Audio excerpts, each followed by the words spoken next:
Selamat pagi, saya akan mempresentasikan hasil evaluasi struktur Gedung Gereja Gemit Bethlehem Nainggolan. Kami diminta untuk memberikan masukan mengenai kekuatan kolom existing yang ada apabila diberikan beban tambahan atau beban baru, yaitu kuda-kuda rangka baja tanpa diperkuat oleh kolom yang ada di tengah. Untuk itu kami sudah melakukan survei. Kemudian yang kedua kami melakukan wawancara, ketiga kami melakukan pengujian kuat tekan, keempat kami melakukan pengujian struktur, evaluasi struktur dalam bentuk analisis dengan bantuan software dan perhitungan biasa.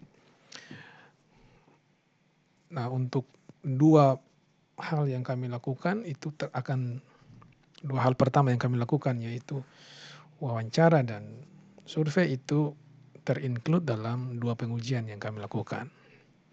Yaitu pertama pengujian kuat tekan, ini hasilnya kuat tekan dari baik balok dan kolom di bagian dalam. Itu yang kenapa kami pilih bagian dalam itu karena kami di situ sangat ideal untuk dilakukan pengujian kuat tekan. Hasilnya besar kuat tekan dari beton itu 25,6 MPa. Ini hasil yang baik. Kemudian data dari pengujian pertama ini kita pakai untuk pengujian kedua, yaitu analisis strukturnya. Nah, untuk analisis struktur juga kita tambahkan dari hasil wawancara itu ada gambar yang sudah dibuat oleh konsultan. Ini kita pakai untuk pemodelan di software struktur. Di sini kita hilangkan bagian menaranya karena kalau dipakai menara langsung itu nanti akan sangat sulit untuk dilihat hasil sebenarnya. Jadi untuk namanya idealisasi struktur, jadi ada penyederhanaan pemodelan. Nah, ini kita engineering judgment atau keputusan kami itu kami hilangkan menaranya. Nah, ini tampilan depannya sebelum di running. Ini pemodelannya seperti ini. Nah, untuk diketahui bahwa dalam analisis struktur itu ada 3 tahap analisis. Jadi analisis pertama itu harus oke, baru bisa masuk ke tahap analisis 2 dan analisis 3. Nah, untuk analisis pertama itu disebut analisis modal. Analisis modal itu kita akan melihat pergerakan bangunan ketika diberikan beban. Di beban standarnya yaitu beban mati dan beban hidup. Beban hidup hanya 25% dan fullnya beban mati. Nah, beban mati itu menyangkut berat dari bangunan tersebut. Kemudian ini akan dilihat dengan kekakuan dari konfigurasi struktur bangunannya. Nah, analisis modal ini yaitu melihat pergerakan bangunan ini, itu kalau akan memenuhi syarat akan oke jika bangunan itu bergerak ke arah horizontal, baik arah X, sumbu X atau Y. Ya, jadi kalau di gerejanya dia harus bergerak arah ke samping atau ke depan, muka belakang gitu. Yang tidak boleh adalah dia berotasi atau berputar. Nah, nanti kita dengan bantuan software kita akan melihat secara visual dan secara angkanya. Nah, ini adalah secara visual. Jadi dia ada rotasi. Ini dilihat di sini dia bergeser di bagian sini. Di bagian belakang ini dia tidak sama-sama, di depannya tidak ke kiri, hanya belakang saja di sini. Ini bentuk sudut lainnya kita bisa lihat. Nanti kita akan lihat di softwarenya nanti. Nah, ini secara visual. Kalau secara angkanya bisa dilihat dari sini. Ini arah X, arah Y, ini arah rotasi. Angka yang paling besar dialah yang terjadi pada bangunan di mode 1 ini. Sehingga di sini yang paling besar RZ yang rotasi ini 30% atau 0,32. Nah, kalau kita lihat ke visualnya, langsung ke softwarenya, ini kalau kita mode 1, nah ini kalau kita kasih ya, nah dia rotasi. Di depannya tidak bergerak. Nah, mengapa demikian? Ya karena kekakuan di sini sangat kaku. Maka harus ada di bagian kolom itu harus diperkuat sedemikian hingga dia bisa menahan menimbangi kekakuan yang terjadi di depan sini misalkan.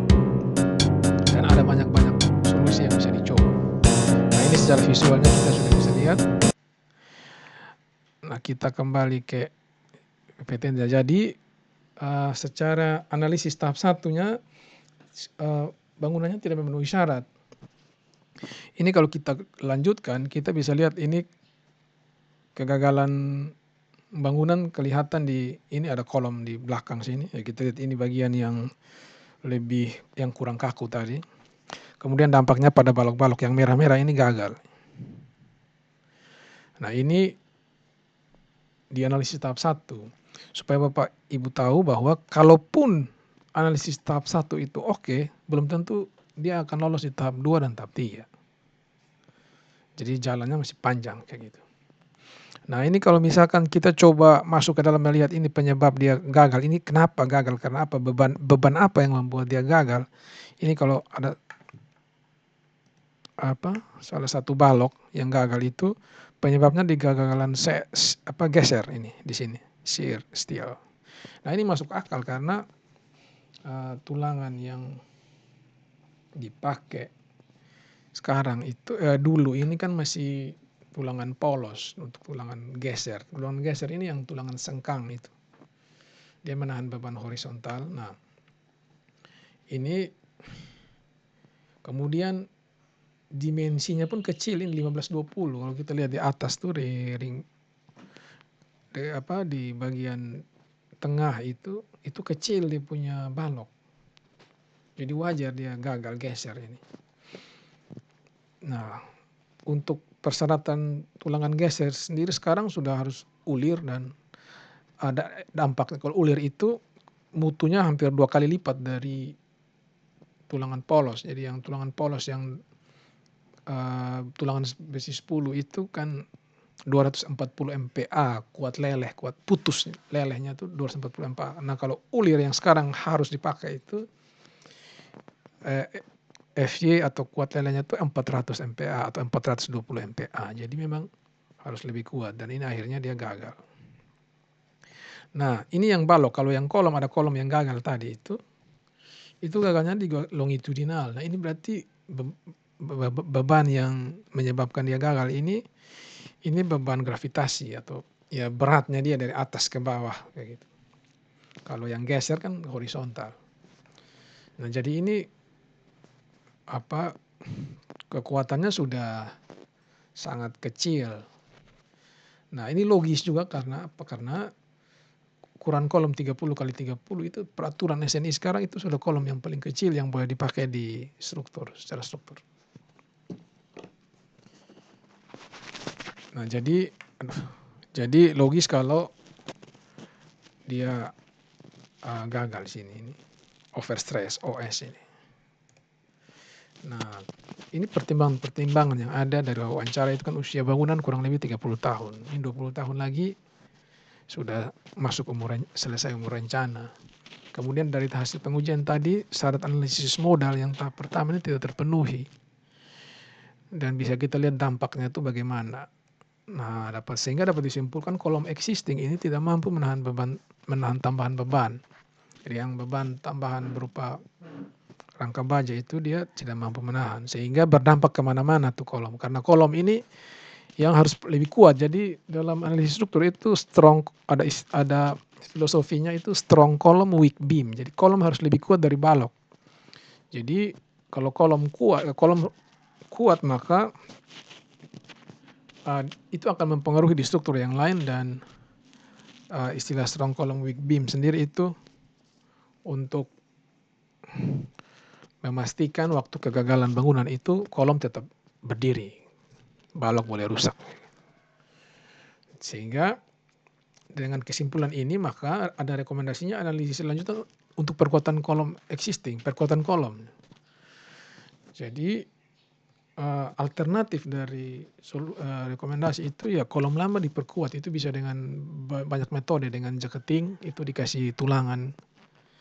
Itu harus ada analisis lanjutan, makanya di rekomendasi itu analisis lanjutan maksudnya demikian. Jadi kolom lama itu dikasih besi di samping-samping baru dicor lagi, atau ya kolom baru, mau kolom beton sendiri atau mau kolom baja bisa. Tetapi kalau kolom baru, kalau beton ya pasti harus lebih kuat ya, dia bisa dimensinya bisa lebih diperbesar, atau bisa saja pakai kolom baja. Itu yang maksudnya analisis lanjutan di rekomendasi kami itu tadi. Nah, demikian presentasi saya.